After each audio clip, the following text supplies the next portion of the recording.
Assalamualaikum, terima kasih sudah klik video ini. Gimana nih kabar teman-teman? Semoga semua dalam keadaan sehat, bahagia, dan juga diberi kelancaran rezeki, amin. Nah teman-teman, alhamdulillah sampai juga nih kita di penghujung tahun 2021. Oh ya, sebelumnya ini video itu sebenarnya aku siapin untuk akhir tahun 2021. Namun karena sesuatu hal akhirnya ditayangkan di awal tahun 2022. Tapi nggak masalah ya, yang penting maksud dan tujuannya ini adalah untuk kaleidoskop tahun 2021. Nah, di kesempatan kali ini aku akan ajak nih teman-teman untuk flashback gitu ya, dengan kasus-kasus yang mengerikan, kejam yang terjadi di Indonesia sepanjang tahun 2021.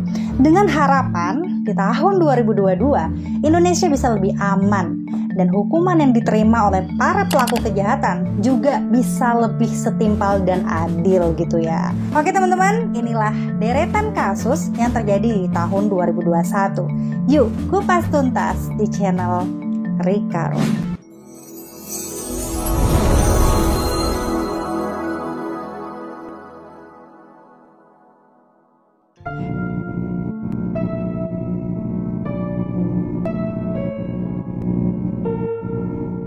Di bulan Januari, awal tahun 2021, kota Denpasar dikejutkan dengan kasus yang menimpa bule cantik bernama Endriana Semenova. Ia berasal dari Slovakia dan dibunuh oleh mantan pacarnya sendiri bernama Lawrence Parera, warga negara Indonesia.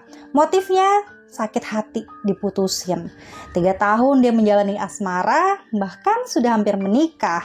Namun Endriana tidak suka dia melihat Loren yang kala itu hobinya mabuk-mabukan gitu ya.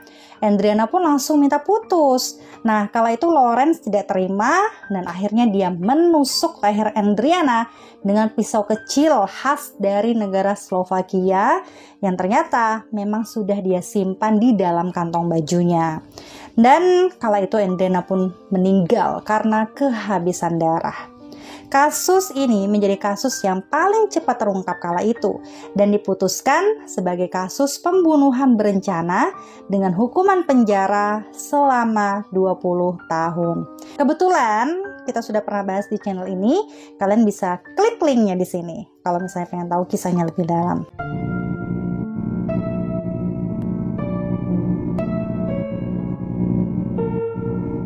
Kabupaten Kutai Barat dihebohkan dengan kasus perempuan cantik suku Dayak bernama Madeline Sumual.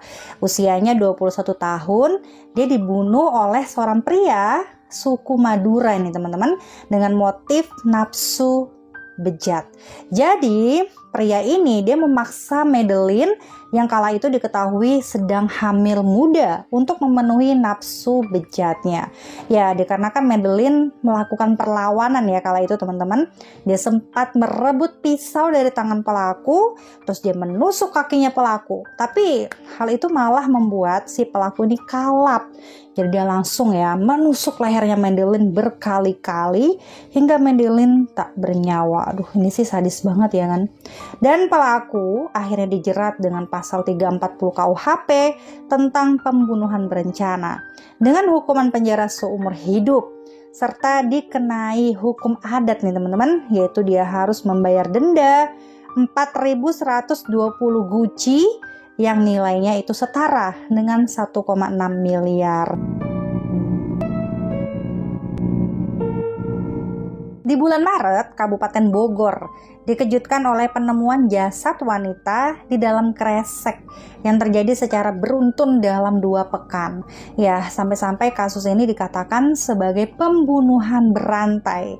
Karena kebetulan namanya juga Rian ya, tapi ini Rian Bogor. Rian sang pelaku kala itu membunuh korbannya secara random. Rian sengaja mencari calon korbannya dari berkenalan di sosial media. Nah setelah itu dia mengajak untuk bertemu dan kemudian mengajak untuk berkencan dengan iming-iming akan membayar 1 juta rupiah.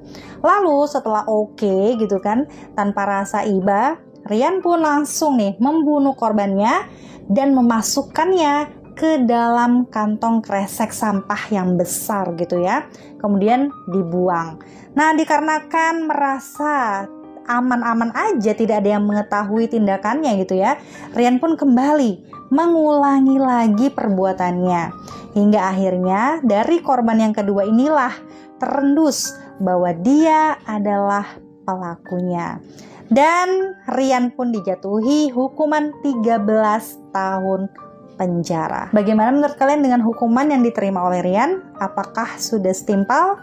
Komen di bawah. Next.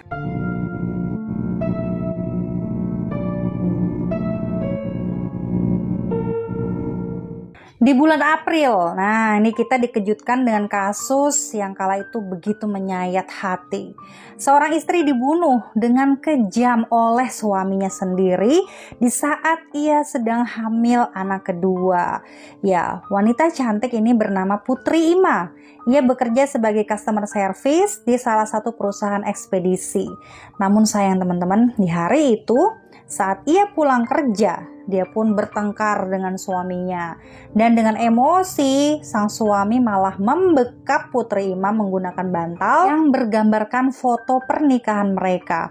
Hingga akhirnya Ima tak bernyawa lagi nih teman-teman. Dan kemudian janin di dalam kandungannya itu keluar dengan sendirinya. Aduh, ini sih serem banget ya. Atas perbuatannya tersebut, Joni sang suami terjerat pasal 338 dan dihukum penjara selama 15 tahun. Dan teman-teman, kasus ini tentang Putri Ima sudah pernah kita bahas secara lengkap. Jadi kalian bisa klik di sini untuk cerita lebih lengkapnya. Oke, next.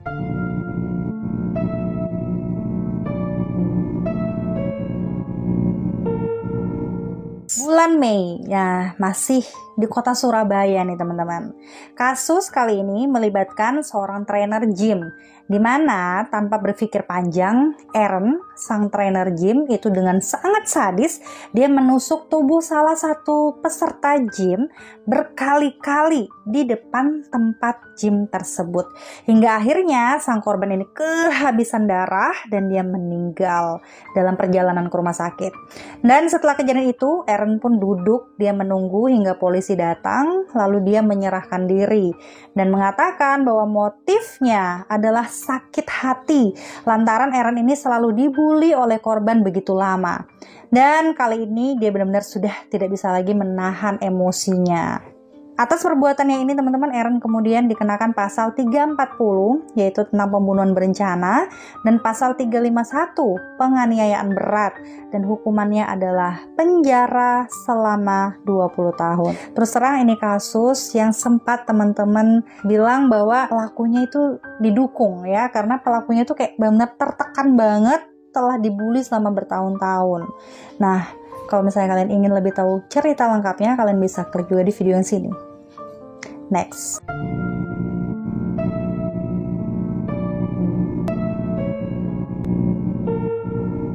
Nah, di bulan Juni ini ada kasus seorang suami tega membunuh istrinya lagi-lagi dengan menggunakan pisau. Lantaran dia merasa kesal, sang istri ini terlalu sering mengomel dan mengeluh gitu ya akan pendapatan sang suami yang dirasa sangat kurang dari yang diharapkan. Kejadian ini terjadi di Kabupaten Kota Waringin Timur atau Kotim, Kalimantan Tengah.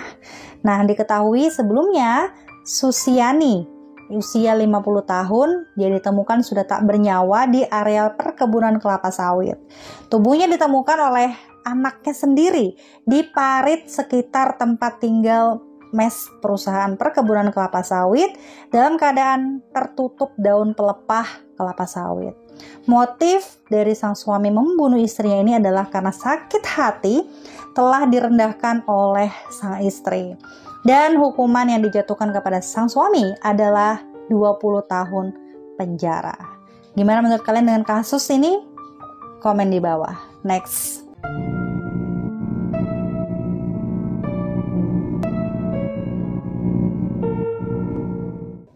Bulan Juli. Nah, di bulan Juli nih teman-teman ada kasus yang terjadi di Kota Denpasar lagi, di mana kasus pembunuhan ini bermotif masalah finance kredit motor. Jadi kasus ini bermula dari Gede Budiarsa namanya, usianya 34 tahun, yang mengalami kemacetan pembayaran kredit motor. Kemudian dari pihak finance menyuruh oknum-oknum tertentu untuk bisa membantu menarik motor tersebut karena sudah nggak dibayar beberapa bulan gitu kan. Lalu dia ini tidak terima motor yang ditarik. Nah saat itu Gede mengajak seorang temannya untuk membantu mendatangi para penarik motor. Namun keadaan manas ya, dan pada akhirnya dia berdua dengan temannya dikejar dan dikeroyok oleh 7 debt collector. Mereka kala itu lari ke arah Gunung Rinjani dan kemudian berakhir di Jalan Subur. Korban pun akhirnya tewas dengan kena tebas di bagian tangan dan juga leher belakang. Kemudian setelah kejadian itu para pelaku pun langsung menyerahkan diri ke polisi. Dan hukuman yang mereka terima adalah 15 tahun penjara. Sebenarnya ini kasus sangat disayangkan banget gak sih teman-teman? Ibarat kata karena permasalahan pekerjaan ya, ibaratnya itu kan kayak debt collectornya ini kan bekerja. Dia harus menyakiti orang segitunya gitu loh. Nah, kalau menurut kalian bagaimana nih dengan kasus ini? Komen di bawah. Next.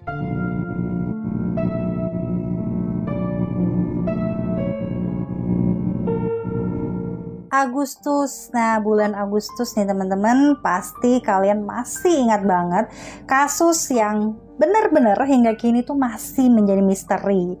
Jadi 5 bulan sudah berlalu hingga kini pelakunya itu masih belum ditemukan. Namun dari berbagai pihak tentunya terus melakukan pencarian gitu ya.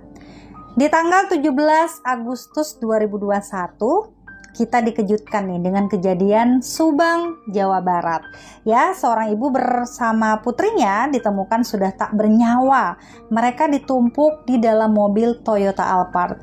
Banyak yang berspekulasi bahwa suaminya terlibat gitu ya dalam penghilangan nyawa mereka. Dikarenakan diketahui sang suami ini memiliki istri kedua yang diinformasikan itu sering cekcok ya. Namun hingga kini semua itu masih dalam penyelidikan. So teman-teman kita doakan semoga semuanya cepat terungkap ya.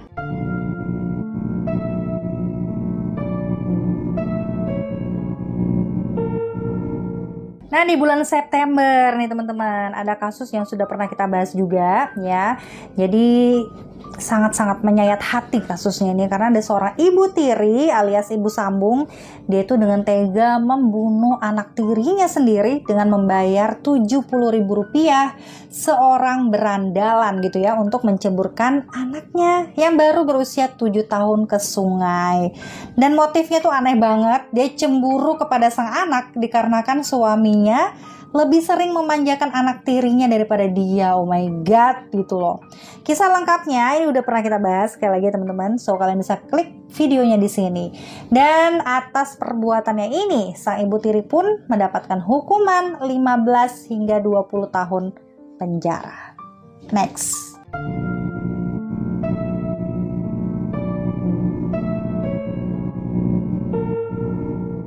Bulan Oktober, Kabupaten Muara Enim, Sumatera Selatan nih teman-teman dikejutkan dengan kejadian istri sah berduel dengan pelakor di kebun karet. Nah, jadi motifnya dari kasus ini itu adalah cemburu. Jadi ini berawal saat sang istri yang sudah tidak tahan gitu ya melihat kedekatan antara pelakor dengan suaminya. Nah, akhirnya dia melabrak si pelakor di kebun karet untuk melarang mendekati suaminya lagi. Tapi kala itu si pelakor malah menantang dan mengatakan bahwa itu bukan urusan kamu, katanya gitu nih teman-teman. Mendengar itu emosi dong istri sahnya dan dia langsung menyerang pelakor. Mereka pun akhirnya sempat berduel nih teman-teman. Nah, pas di tengah-tengah perkelahian, ternyata istri saya ini mencabut pisau yang diselipkannya di pinggang dan dia menikamkan ke bahu kiri pelakor, lanjut ke bagian perut dan juga pinggang hingga akhirnya pelakor ini terkapar tidak sadarkan diri, kemudian meninggal. Dan setelah itu istri saya pun pergi ke kantor polisi dan dia menyerahkan diri, namun saat itu dalam keadaan linglung gitu ya. Nah, dikarenakan perbuatannya, akhirnya pelaku ini, sang istri sah, mendapatkan hukuman 15 tahun penjara. So, gimana menurut kalian dengan kasus ini? Komen di bawah. Next.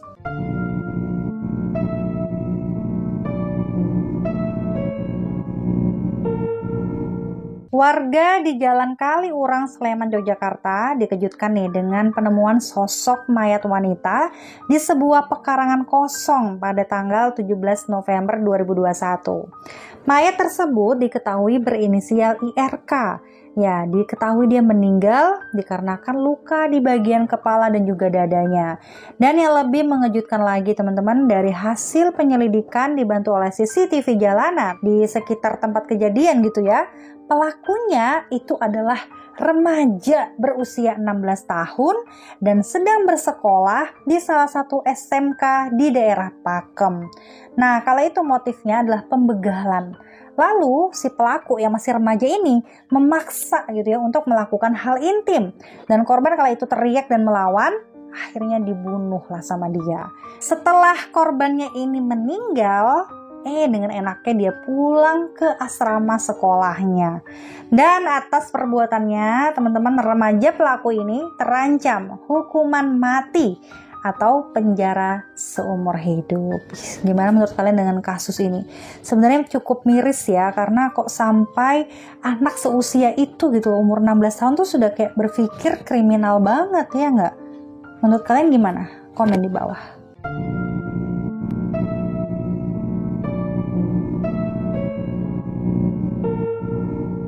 Bulan Desember, nah di akhir tahun 2021, ada banyak sekali kasus yang heboh ya teman-teman. Mulai dari kasusnya Novia Widyasari yang melakukan bundir ya, karena dia tidak kuat gitu dengan tekanan dari keluarga dan juga sang pacar, yang informasi yang beredar itu dia sudah menghamili dan juga bahkan menyuruh untuk meluruhkan kandungan. Nah, di kasus Novia ini, Randy sang pacar dihukum penjara dan juga dipecat dari kepolisian karena ia terbukti mengajak Novia untuk meluruhkan kandungan, seperti yang diinformasikan gitu ya. Dan kasus kedua yang paling terkejam gitu ya di tahun 2021 adalah kasus predator Heri Wiryawan. Dia telah keji memaksa berbuat intim kepada 21 santrinya sendiri nih teman-teman di sekolah Madani Boarding School. Nggak sampai di situ aja, bahkan sampai melahirkan 9 bayi yang kemudian dieksploitasi lagi gitu ya untuk meminta dana dari berbagai pihak. Wah, ini sih benar keterlaluan. Hukuman apa yang paling pantas untuk Heri menurut kalian? Komen di bawah.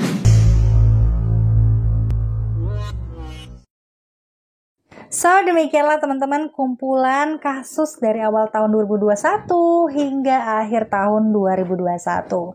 Ya, semoga di tahun 2022 ini ya, tanah air Indonesia lebih aman, tentram, dan hukum di Indonesia juga bisa lebih adil dan membuat jera para pelaku kejahatan. Saya juga mendoakan semoga impian dan juga cita-cita kawan-kawan semua bisa tercapai di tahun 2022 ini. Ingat, hati-hati dan waspada. Selalu bahagia dan sampai jumpa di videoku selanjutnya. Bye!